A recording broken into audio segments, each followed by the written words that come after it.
propaganda. Wah ini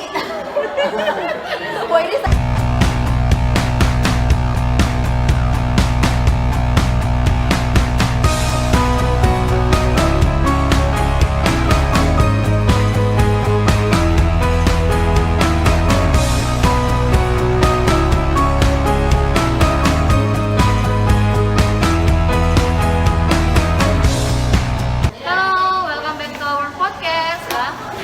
Hari ini agak sedikit berbeda dari podcast biasanya karena kita udah ada kedatangan ibu yang cantik, Ibu Sari dari Fakultas Ekonomi bersama ibu kita hari ini untuk membahas salah satu dari nilai berakhlak yaitu adaptif. Halo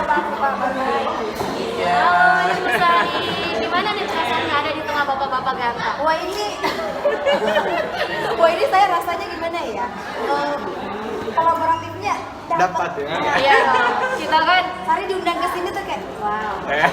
Oh, merasa bangga lo bisa masuk di podcastnya kalian.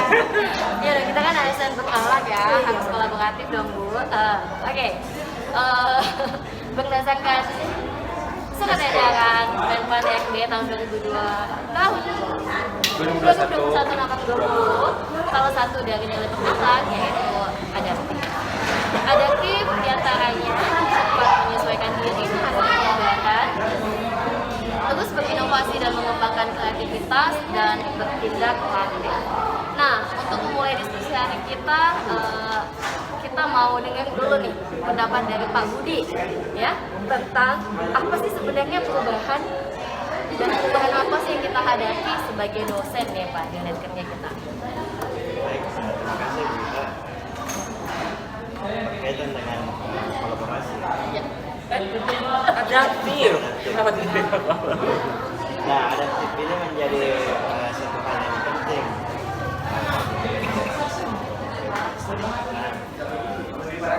Kita sebagai apalagi hidup di zaman modern saat ini itu cepat. Ya, Makanya kita harus adaptif karena kapan kita tidak bisa menyesuaikan dengan situasi dan kondisi sama, maka ya aja kita kalah. Makanya adaptif itu penting, terutama misalnya bagaimana teknologi. Kita sebagai seorang dosen kita tidak boleh ketinggalan penggunaan media misalnya media inovasi, riset dan seterusnya itu harus kita harus mengetahui dan mengikuti perkembangan sana. Karena ya kembali lagi kapan kita tidak menyesuaikan menarik ya tadi pandangannya Pak Budi bahwa adaptif ini harus dilakukan secepat mungkin gitu ya, secepat mungkin. Mungkin bisa kita dengar nih pendapat dari Pak Eki.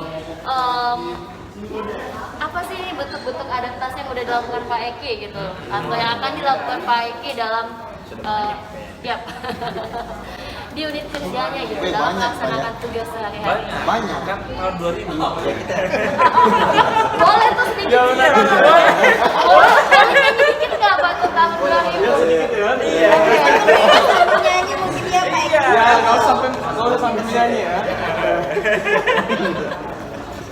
Jadi yang pada intinya dulu di awal tahun 2000-an ya, semuanya itu bekerja serba manual, Oke, sepakat. menggunakan tangan dari manusia. Ya sekarang semua bekerja dengan secara cepat dan menggunakan mesin atau teknologi. Nggak usah dibahas lagunya Pak ya. Oh iya. Ya kurang lebih seperti itu kesimpulan dari lagu Boleh tersebut. lah dikit lah. Iya. Khusus buat Enggak buat podcast itu. Jadi ada special appearances nih. Iya. Nanti kita tepuk tangan kan sebagai iringan musiknya. Kasidahnya. Kasidahnya. Cuma ya sebagai contoh saja ya, sebagai contoh yang mungkin kita semua sudah bisa menerapkan ketika kita berada di lingkungan kerja, utamanya dosen. Dulu mengajar itu serba manual ya, menggunakan spidol, kemudian satu arah cara pengajarannya. Kita hanya sebagai pemateri tunggal, atau semua materi atau bahan di kelas itu dari kita. Nah sekarang sudah lebih sudah lebih berinovasi lagi. Misalnya mahasiswa sudah bisa open resource-nya di dalam kelas, sudah bisa membuka internet, kemudian pertanyaan-pertanyaan itu lebih gampang dan lebih mudah didapat jawabannya oleh mahasiswa dengan satu kali ketik saja di Google ya, www.google.com atau youtube.com. Itu sudah banyak hal-hal yang bersifat atau di dalam YouTube ataupun Google itu sudah materi-materi yang kita sampaikan itu sudah ada sebenarnya, sudah bisa diakses dengan mandiri. Sekiranya ini dapat memudahkan mahasiswa juga sebenarnya. Cuman memang terjadi pendapat antara ini. Pro-nya mahasiswa lebih mudah mendapat akses dalam menerima materi-materi atau bahan ajar. Tapi secara negatifnya minat belajar dari mahasiswa itu berkurang. Beda kayak dulu Pak ya. Kalau dulu kita serba buku ya, kita harus belajar dulu, baca buku dulu, menamatkan buku dulu supaya kita bisa tahu apa inti dari ilmu tersebut. Sekarang kan sebenarnya mahasiswa lebih gampang tuh, tinggal buka HP dan sebagainya. Namun ya karena semakin gampang diakses ya, mungkin ya sebagian mahasiswa semakin malas gitu untuk membuka resource-nya, untuk membuka internetnya seperti itu. Jadi internet ada digunakan tapi bukan dalam hal-hal mencari materi atau bahan ajar perkuliahan seperti itu. Kemudian sarana dan prasarana dalam kelas dulu belum ada yang namanya proyektor ya. Sekarang sudah ada proyektor. Tinggal dari kita saja yang berinovasi bagaimana kita menampilkan materi-materi atau bahan ajar yang lebih menarik buat mahasiswa. Sekarang kan sudah banyak layout yang atau desain-desain template-nya template dari PowerPoint itu yang menarik mahasiswa. Ya kita harus, itu benar sekali yang dikatakan Pak Budi, harus bisa beradaptasi dengan kemajuan zaman.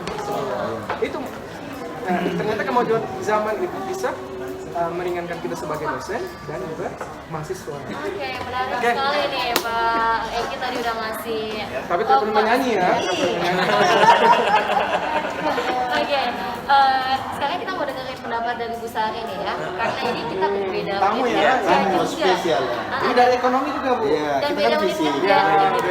Jadi kita mau dengar sedikit nih gimana nilai-nilai adaptif diterapkan gitu di kerjanya Bu Sari. Ya. Oke, kalau nilai-nilai adaptif ini lebih kepada terus berinovasi dan mengembangkan kreativitasnya.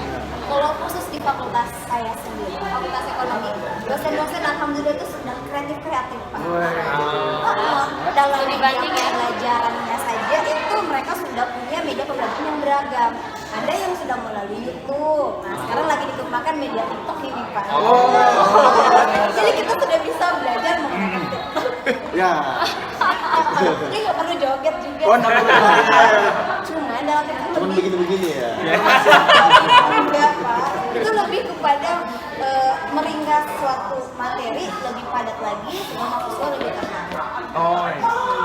Terus kemudian banyak juga dosen yang mengembangkan dari media quizzes, kalau media quizesnya itu kan lebih membantu atau meningkatkan mahasiswa dalam pembelajaran, kemudian motivasi mahasiswa juga bisa mungkin lebih ditingkatkan melalui aplikasi atau metode pembelajaran yang terbaru atau cara-cara unik atau kreativitas dari dosen.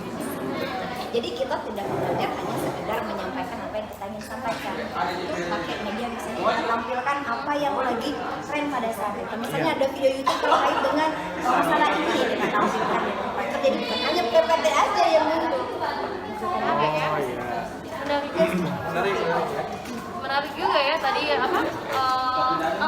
kayak isu-isu yang paling up to date dilekatkan ya sama media-media pembelajarannya dan juga platform-platform ya. Namun kayaknya nih kalau kita bahas adaptif, tentu saja semua orang mau adaptif dengan cepat gitu ya kan. Tapi tentunya kita punya yang namanya tantangan ya, lagi-lagi nih ya. Oke, kalau kita berbicara tantangan, ini ada pakarnya ini. Pakar tantangan. ya. Iya, namanya juga era 4.0 ya. Tentu ada peluang dan tantangan. Ya, spesialis tantangan mungkin Pak Heru ya. Iya, benar. Berarti saya suka tantangan dia. Iya, karena dia sangat kompeten. Dan memang dia suka di-challenge. Iya. Gitu ya. Jadi oke, sedikit pandangan dari Pak Heru untuk menanggapi hal ini. Ini saya selalu dapat pertanyaan. Selalu banyak tantangan sih. No challenge itu flat ya. Jadi gini ya, tantangan terberat kita sebenarnya dengan banyaknya media, banyaknya informasi itu menimbulkan mahasiswa kita juga harus memilih dulu informasi yang mana yang benar dan tidaknya. Itu tantangan terberatnya itu.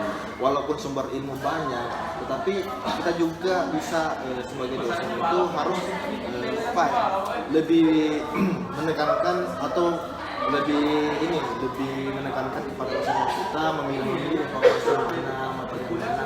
Karena terkadang banyak informasi hoax yang beredar.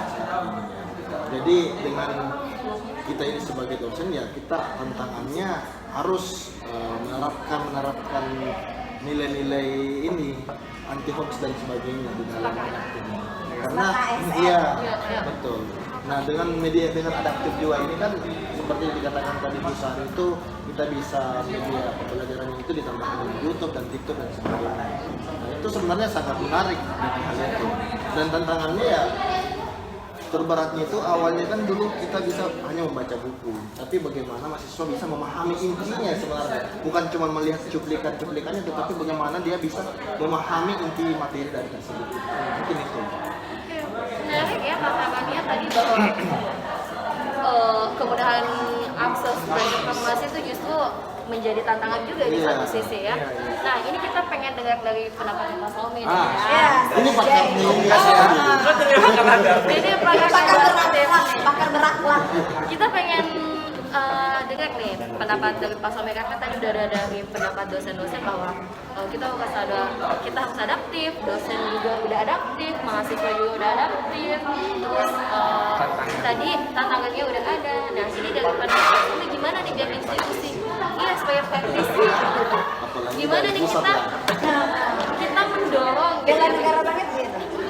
Gimana institusi kita ini bisa lebih maju gitu dengan adaptif, gimana kita mendorong institusi kita. Terima kasih Mbak Gita. Jadi memang kalau tadi disebutkan bahwa tantangan terberatnya adalah, kalau saya tadi melihatnya sebenarnya tantangannya lebih ke bagaimana mentransfer knowledge itu dari teknologi-teknologi yang ada itu efektif nggak sih?